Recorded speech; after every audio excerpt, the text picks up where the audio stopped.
And my people told me about 4 weeks ago, I was saying, no, I want to protect the people. I want to protect the women of our country. I want to protect the women. Sir, please don't say that. Why? They said, we think it's very inappropriate for you to say. I said, why? I'm president. I want to protect the women of our country. They said...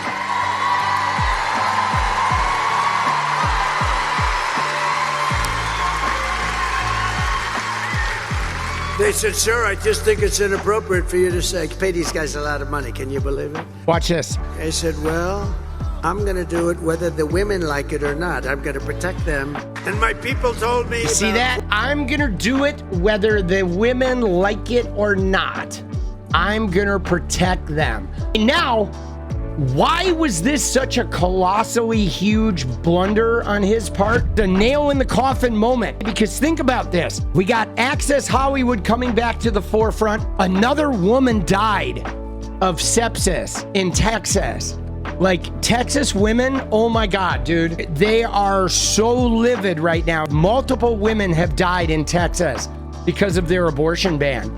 It's really sad. And these are preventable deaths. It's going to be to the point where women, they're going to no longer want to get pregnant because their lives are literally on the fucking line because of these stupid abortion bans. It's ridiculous. So we have these abortion bans that are killing women. We have 134 women a day being impregnated by rapists in abortion ban states, now being faced with the possibility of being forced by the government to deliver a rapist baby. That's disgusting. We have Trump, the grab him by the pussy, the move on him like a bitch, the he doesn't even ask. You can do anything guy who runs around claiming he's a protector of women while simultaneously creating a Supreme Court that is literally fucking killing women. This man and the Republicans on the Supreme Court and the Republicans in Congress that have done nothing, they've literally murdered women in America. And they're gonna fucking pay a political price for that. You can most certainly guarantee they will. And then he comes out, and even in his protector talk, he comes out and he's so rapey. It's so disturbing that this is the final straw. And if you look at it online, women are pissed. This was good. Quite the closing message to women, whether you like it or not. Well, if you ask all the women who have accused him of sexual harassment, if you ask the women who have accused him of rape, if you listen to what he said on that Access Hollywood tape, you realize that Donald Trump is a man who has a long history of doing things, whether women like it or not. I find it offensive too. Women don't want to be protected by Trump. They want to be protected from Trump, because no matter how much he tries, he cannot run away from having handpicked those 3 Supreme Court justices that overturned Roe and have meant that women all over this country are having a very hard time getting the reproductive health they need. Some of them have died. Some of them have had to almost die in order to get treatment. Doctors are petrified of treating them. That's not protection. That's threatening our lives. Whoever on his staff said, sir, don't say that. They might have been right. There's another thing, though, dude. There's so much to unpack with that one statement, guys, because I know it just seems innocuous. He said some of the nastiest shit, but then he comes forward with that one statement. Oh, yeah, they told me you shouldn't do that, but whether women like it or not, I'm still going to do it. It's like it shows so much about him. He's still the Access Hollywood guy. He's still creepy, rapey. It doesn't matter to him what women really want. He's going to do what he wants. Even if his staff, the people close to him, tell him don't do that, he's going to do it anyway. And he also is telegraphing to us that if his staff tells him the thing he's doing is wrong and it's going to be harmful to people, he's like, F you, I do what I like. That is the Trump way. There is so much. That one statement was literally the end of his fucking campaign, bro. And I mean, it was going downhill, but it just roller coastered. And I think they realize it. I think they realize that they're freaking out. You know what's trending right now? Tim Walz was talking about this today. Access Hollywood is going viral on TikTok because a lot of the young people right now were like 13 years old, 10 years old when that tape came out. Those women you're thinking about right now have fewer rights than their mothers or their grandmothers have. That's what he did. Now, 20 states have the Trump abortion ban. Last night, Donald Trump said that if you're a woman, he'll be your protector. And he also said this. Imagine that this was a moment of self-reflection for him. He says, I know a lot of people don't like that. Oh, no shit. They don't like it. But here's the scary part, people, because there's no excuse for not hearing this, because he said it. He said, I'm going to do it whether the women like it or not. That's how this guy's lived his life. Yeah. That's why he was on the Access Hollywood tape, and that's why he ended up in court, because that's what he thinks about. It seems like some sort of flippant thing that pales in comparison to some of the other nasty shit he says, right? But, dude, it is so deadly. I believe that that was the final nail in the coffin of women. You know why? Because it shows he has not changed a bit. He tries to soften his rhetoric, and he tries to parade as like one of the good guys.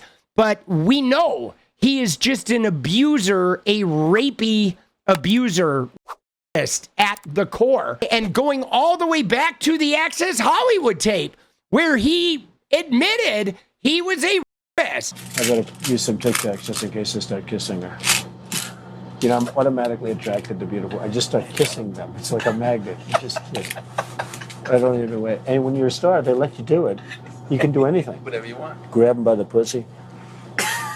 You can do anything.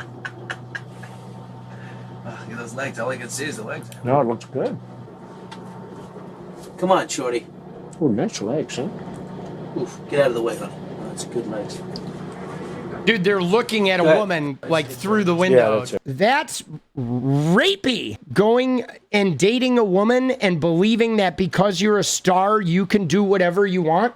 You can just stick your hand in their skirt, ironically, which is, you know, what he did to E. Jean Carroll, what he lost his defamation suit for and became an adjudicated sexual abuser, was because he literally, like, you know, went and made out with a woman in a dressing room of a department store, and he decided he was just going to grab her by the pussy. And that's not okay. Doesn't matter how big of a fucking star you are. That's not okay. Like, consent is a thing. This has been going viral on TikTok. Young people are now realizing this. I gotta use some Tic Tacs just in case I start kissing her.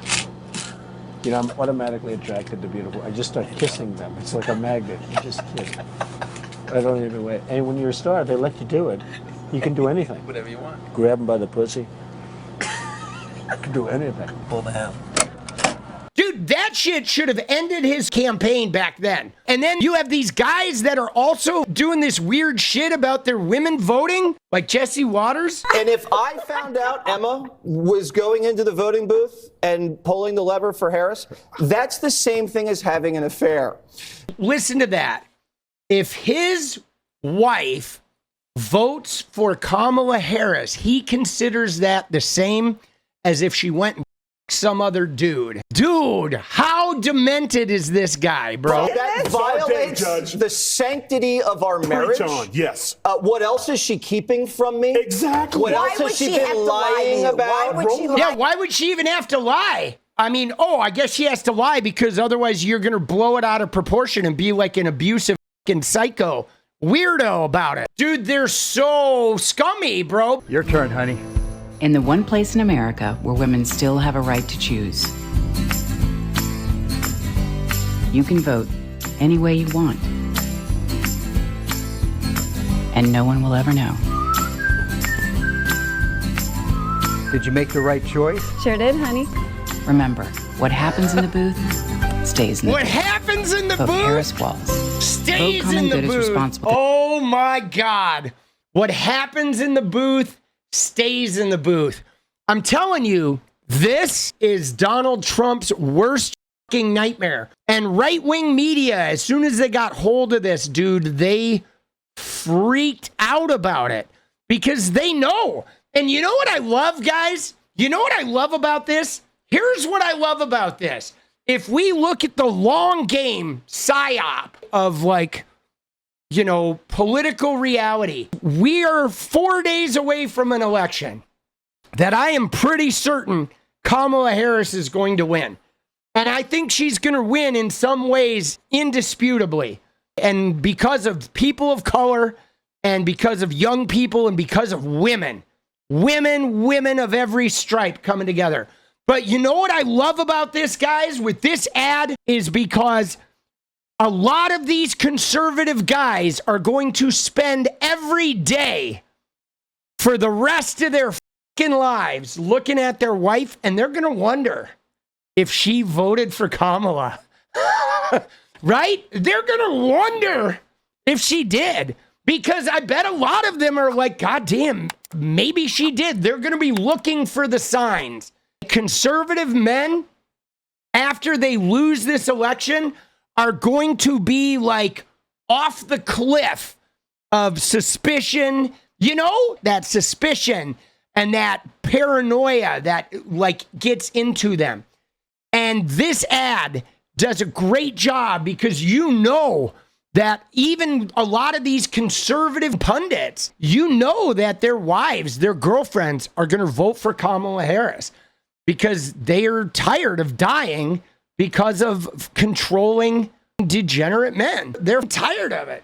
And we love them for it. It is amazing. They said, sir, I just think it's inappropriate for you to say. I said, well, I'm going to do it whether the women like it or not. I'm going to do it whether the women like it or not. Whether the women like it or not. Whether the women like it or not. Whether the women like it or not. Whether the women like it or not. I'm going to do it whether the women like it or not. Oh my God, bro. Bro, that is fucking chilling, dude. I mean, let's be honest, guys.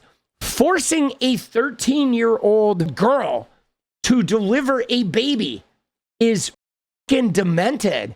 Even if it wasn't rape, forcing a 13-year-old girl to give birth to a child, to put her body through that when she's barely at puberty, she's a kid, right? To do that is demented, immoral, and sadistic. It is. It is sadistic. It is dirty. And to force a 13-year-old child to deliver a baby after she's been raped is criminal. The people who passed the law that made her deliver that baby should be fucking put in jail for life, bro. They're disgusting, dirty fucking criminals. You know what I'm saying? They are, bro. We're not letting these motherfuckers anywhere near the government. And Trump is still going, dude. Look at him. He's talking about Liz Cheney right now. And I don't blame him for sticking with his daughter, but his daughter is a very dumb individual, very dumb. He's still calling women dumb. All the women politicians, every successful woman who's a Democrat is dumb, and he's angry at them. She's a radical war hawk. Let's put her with a rifle standing there with 9 barrels shooting at her, okay? Let's see how she feels about it. You know, when the guns are trained on her face. Dude, he's talking about Liz Cheney having a bunch of guns pointed at her face, bro. This is where he's at 4 days before an election, after he's pissed off women about, like, they're dying from sepsis, and he wants to punish them for getting health care if they're dying from sepsis. And now he's talking about putting guns to the face of Liz Cheney. He is sick. He is. He is like demented, bro. He's just not, he's not a good human being. And he is going to be in trouble, bro. Never been rallies like this. When that sleazebag said during the debate, she said, oh, your rallies aren't well attended and people leave. They don't leave, and they're really well intended. We can't get places big enough. And then... yeah, he calls her a sleazebag, and he says nobody ever leaves early in his rallies. But look at his last rally in Atlanta. This is Trump in Atlanta. This is 3 days ago. This is Trump's rally in Atlanta 3 days ago. Look at that. The entire upper deck empty. At taxpayer expense, by the way. Trump is speaking. He's talking about her working at McDonald's. She lied about working at McDonald's. Right? He says she lied about working at McDonald's. Look at this. Empty, empty, empty. The entire upper deck is empty. Empty, empty. Look at that. The entire upper deck is empty. Most of the lower deck is empty. There's nobody in this place. Dude, it is empty. And look at what he's doing, though. He's sitting here calling her a sleaze bag, attacking her, and he's still mad about the debate. He is such a small man. Like this. When that sleaze bag said during the debate, she said, "Oh, your rallies aren't well attended and people leave." They don't leave, and they're really well attended. We can't get places big enough. And they leave, and they're not well attended. But again, you see, he's coping. He is coping. And then I said, no, you know, the rallies are the biggest in history. We never have it, just like this is a part of a rally. We never had an empty seat, and nobody leaves early. And you know what? Never had an empty seat. Never had an empty seat. All right. Maybe my eyes are kidding myself here, right? Never had. Dude, right? I mean, you know, guys, when you stand there saying you have never had an empty seat, and we have verifiable evidence of 3 days ago you being in a critical swing state, critical, one that you have to win 100%. If you don't win it, you ain't happening, right? And there's nobody in the room. All the seats are empty, right? 70% of the seats are empty. And he's up here literally saying, we have never had an empty seat. He's cooked. He is cooked. Here's what she's not going to do. You ready? What she's not going to do, she's not going to give Elon Musk and Jeff Bezos a tax cut. She's not. She's not going to give them that. She's not going to let RFK Jr. and Elon Musk start dismantling government agencies. She's not going to destroy the EPA that protects our air and water. She's not going to destroy the Department of Education that protects your kids and teachers from being abused and taken advantage of and discriminated against in schools. She's not going to put Hispanic people in concentration camps and require them to prove their citizenship to an armed squad of marauders from the federal government that want to round up all the people of color and deport them. She's not going to go to undocumented people who've been living and working in America for 40 years and throw them out of the country. She's going to help them become citizens. She's not going to try to put transgender people in jail. She's not going to let more women die, of lack of abortion, dying of sepsis and pregnancy complications. She's not going to do more of that. We know what she's not going to do. And she's not going to rape any women or abuse any women like Donald Trump just can't seem to stop doing. Founding mother. Let's go, bro. They should have stayed away from women, bro. They f***ed up. You start taking away our human rights, our civil rights. You don't think we're going to stand up and fight that? F*** you, motherfucker. You start touching human rights, bro. That shit is on. You started a war that we're going to fucking finish. Mark it, dude. We got a lot of work to do. We got to finish it out. It's not a gimme. Get out there and vote, guys. Vote like every woman in your life, like her life depends on it. Because it does. I shit you not, guys. I'll say that one more time. Think of every woman in your life and then go vote like her life depends on it. Because it actually does.